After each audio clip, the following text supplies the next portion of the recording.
After a pregnant woman was shot and killed in a vehicle last night in Rexdale.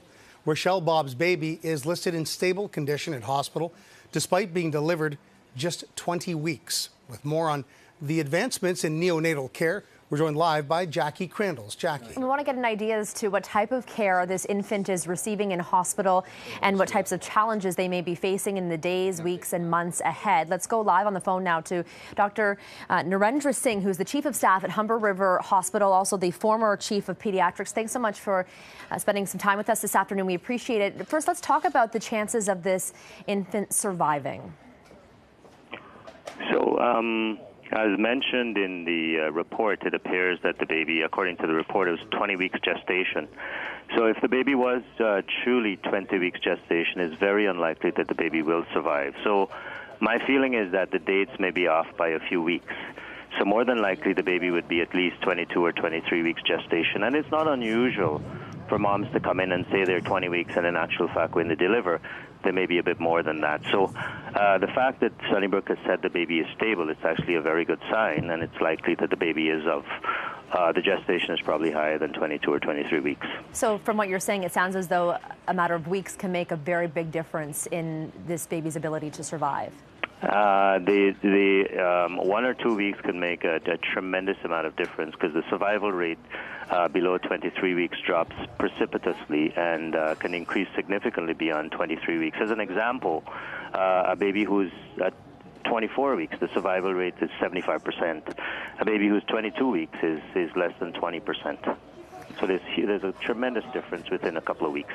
Let's talk about the treatment that this baby will be receiving in the immediate future. So at that gestation, the immediate critical situation is the immaturity of the lungs.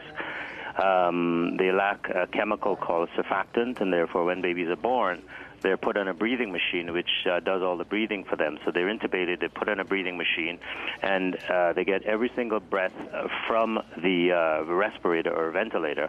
In addition to that, they're often given this chemical artificially through the endotracheal tube to try to replace the chemical that they are lacking at the moment. So my guess, and I don't know all the specifics, is the baby would be on a respirator and probably would have gotten surfactant already as well. What are some of the short-term and long-term effects of a baby being born at 20 weeks? So the immediate effects or the immediate concern would be the issue around survival from the point of view of the lungs. So if the baby can survive over the next couple of days on the respirator, then the other things come into question. And one of the big areas is the brain. And when babies are born that premature, the brain is extremely fragile, and it's not uncommon for them to have quite significant hemorrhages in and around the brain, what we call intraventricular hemorrhages. So that can be extremely high. So I'm pretty sure within the next 24 to 48 hours, the docs would have gotten an ultrasound or would get an ultrasound to ascertain whether or not there is a hemorrhage in or around the brain. And if there is, then the prognosis is not as favorable as if the ultrasound is normal.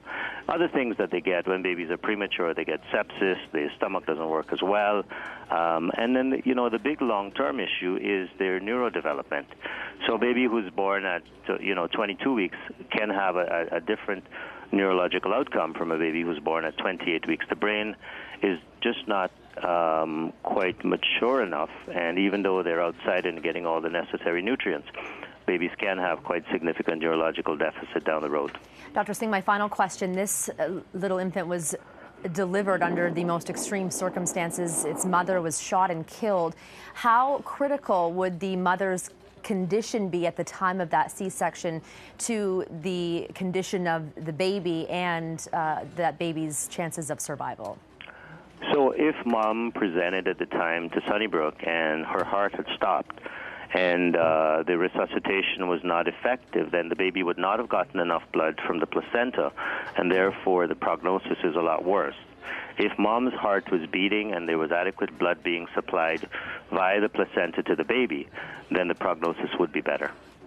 Dr. Narendra Singh, Chief of Staff with Humber River Hospital, we appreciate